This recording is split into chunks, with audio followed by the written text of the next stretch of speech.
Hello,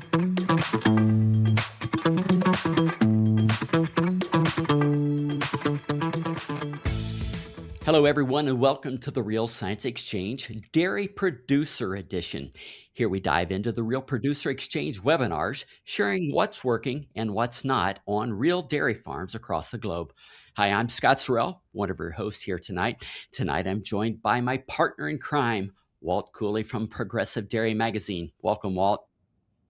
So thanks for inviting me, Scott. We're here to now talk about one of our recent episodes, Rob and Adrian Diepersloot of Wolf Creek Dairy and WonderCow Nutrition. These guys have a unique way of operating in 2 different states, and they've recently launched a consumer colostrum product.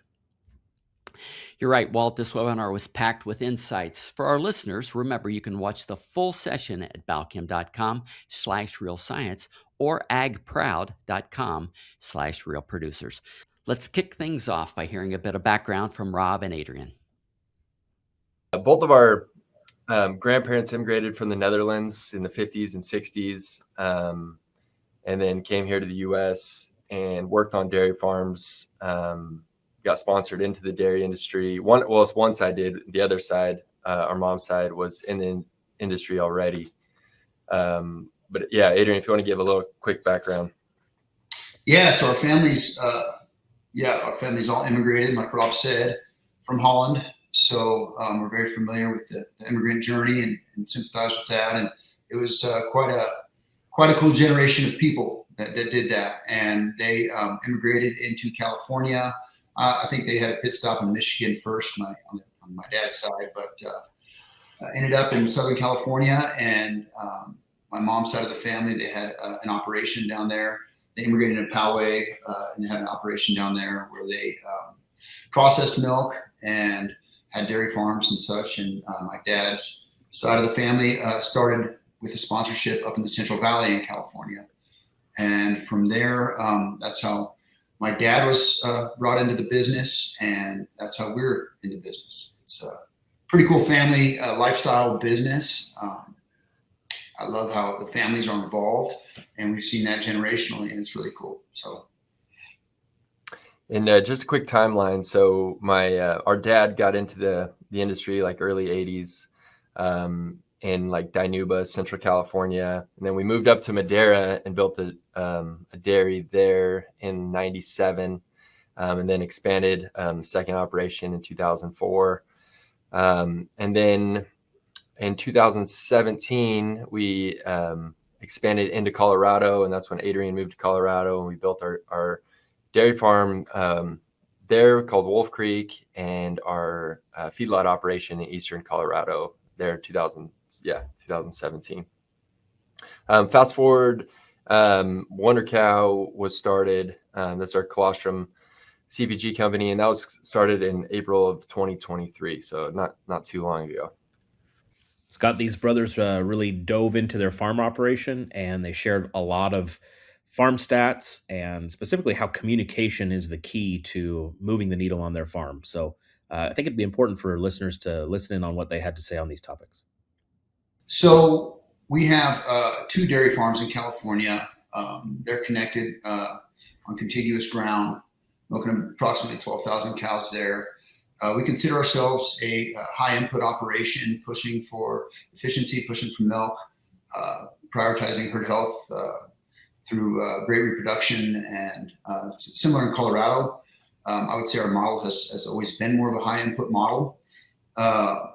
And so we have the 2 operations there in Madera. And as Rob said, we moved into Colorado in 2017. The journey there really started a lot earlier than that. We were looking to make our way out of California, try to diversify a little bit.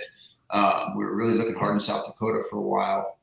And on our trips to South Dakota, we would stay the night in Colorado. My sister was living here in Colorado, and all of a sudden, Leprino was expanding here in Greeley, Colorado, and they had a need to fill for some milk in Colorado.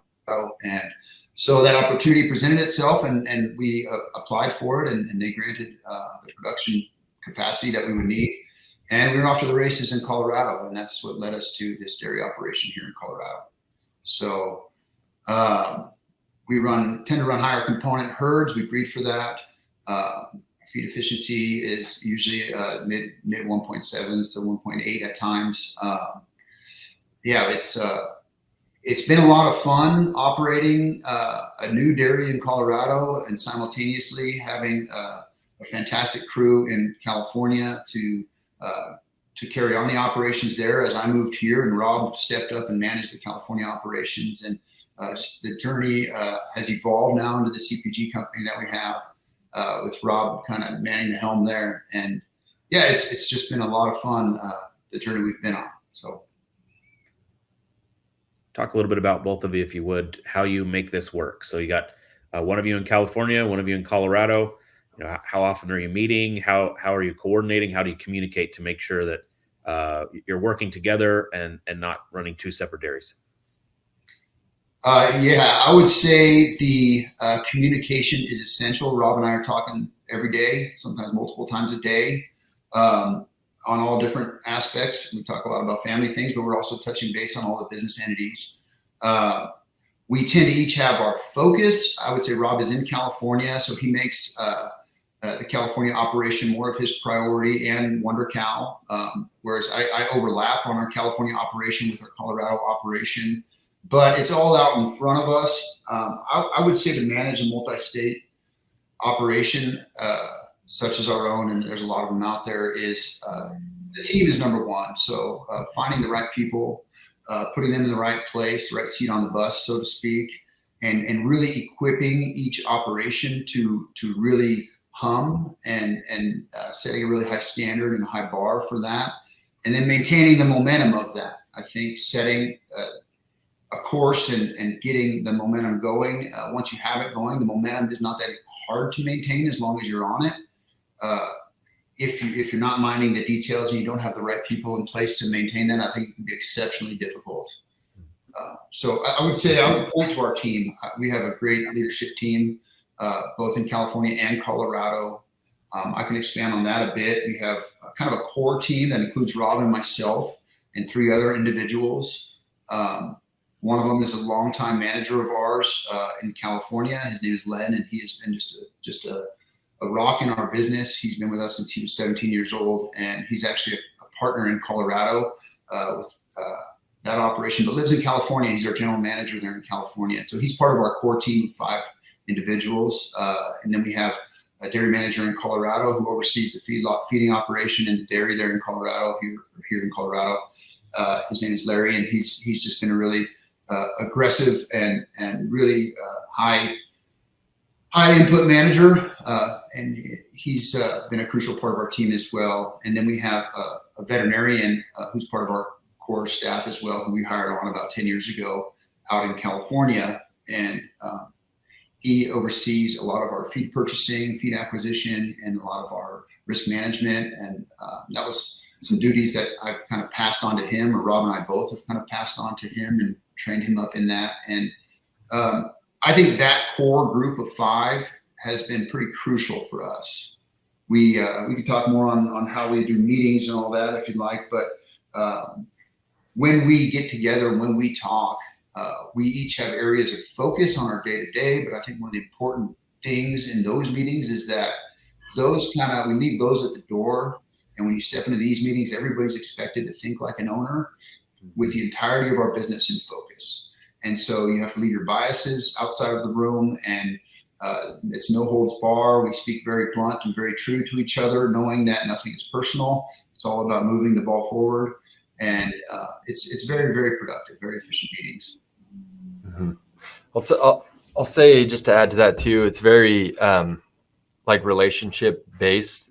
Communication is so important, and we're all 5 of us are very different people, and we all have different strengths and abilities and knowledge. And I think it's been awesome to have this group where we can kind of fill in each other. Like, one strength is someone else's weakness, and we kind of just come together as a complete team in that way. And I think that's been extremely helpful for us in so many different ways. If you've liked what you've heard so far, make sure to watch the entire webinar where Rob further explains how they let their managers manage and trust their team. I think it's really interesting how they pull their team together and the type of meetings that they have and how that helps them move forward. Yeah, so on the success side, I would say when we built our facility in Colorado, we embraced a lot of different things we hadn't done in California. It was a new facility. We wanted to look what was out there. And so we went with no headlocks, all sort gate, palpation rail management with collars. And that was, I would say, a resounding success. The design of our facility, the efficiency of running cows, through these palpation rails, they're handled really fast. And they're right back in the pen. They never have lockup time on the whole pen.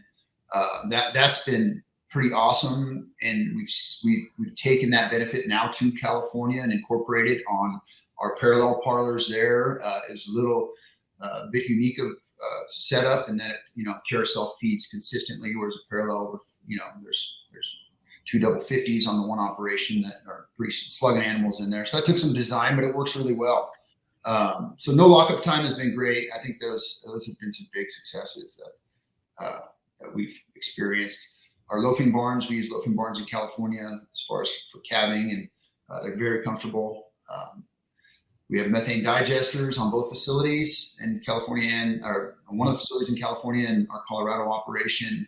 The one in California is a little bit unique in that it uses a fuel cell. It's a really cool technology, and that's working well. The one in Colorado is also working well, and that's a different type of digester. It's a mixed plug flow digester in the ground versus covered lagoon in California. And if you need to stop me to ask any questions, go for it. I'm kind of blazing through these here. We've taken advantage of the solar opportunities in California. We have not done that in Colorado yet, just because it hasn't quite made as much sense with cost of power. But those are working very effectively as long as you maintain them, keep them clean. So that has been a really cool thing. We've really reduced our utility costs, our power costs in California significantly through the digesters and the solar.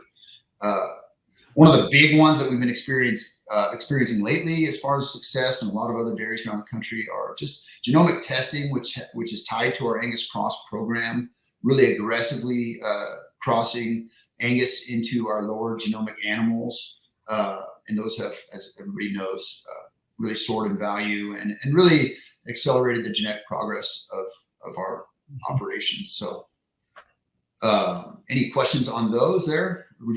Yeah, Adrian, I was going to ask you about the methane digesters and your power generation. Are you able to use all of the power that you're generating either on the farm or sell it off the farm, or talk about capacity versus what you're able to actually use or sell?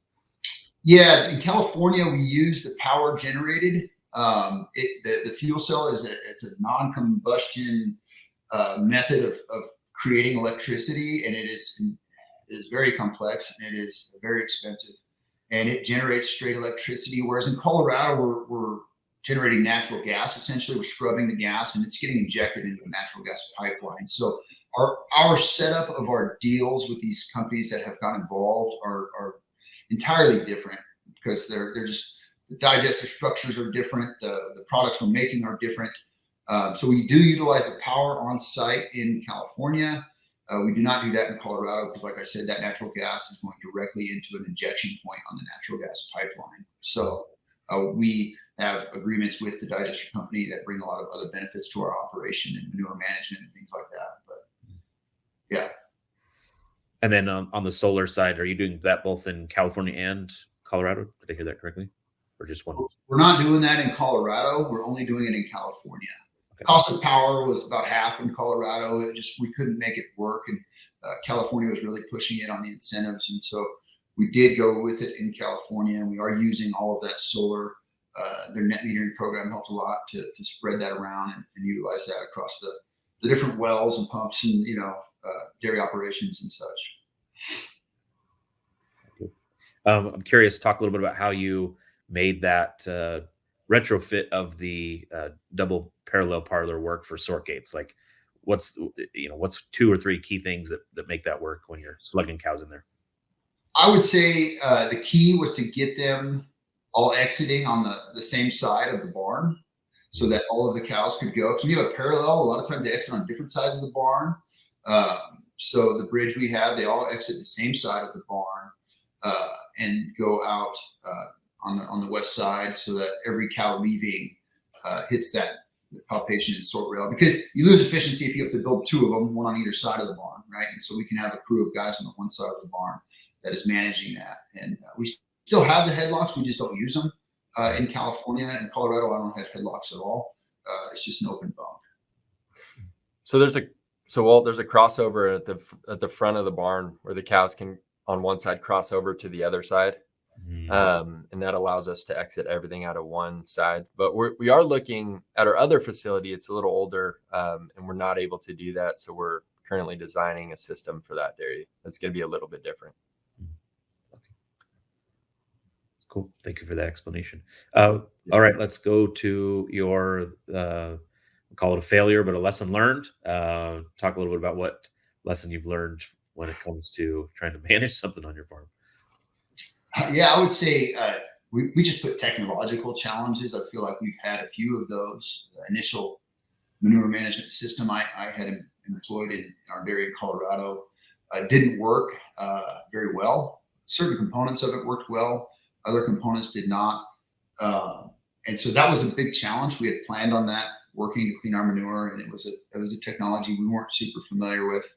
I probably should have, I felt like we researched it, but I also, it just didn't pan out. And so ironically, now we have a digester and we're utilizing some of the same technologies, and it's working. So I think the digester was the main component that was missing. It kind of changed the composition of the manure to allow for these technologies to work.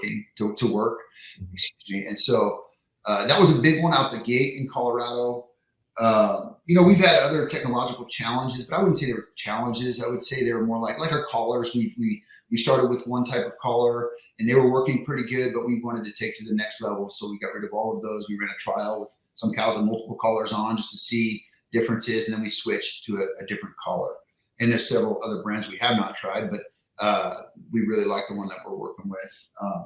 There's other little things in our feeding system. We used a big conveyor that was just broken all the time. So we ended up, after the fact, digging a tunnel where our delivery trucks could drive in and the feed box dumped straight into the delivery trucks. At the time when you're building a facility, you're trying to hit all these budget targets and everything is costs more than you anticipate. And so you look back and like, man, why didn't I just do that from the start? But in the moment, you choose to do things based on budget constraints and such. But not that it makes sense. You want to hear the rest of that segment on YouTube to learn more about the challenges they faced when expanding their operations to Colorado. But for now, let's turn our attentions to a unique aspect of their business, the consumer colostrum company they launched in 2023.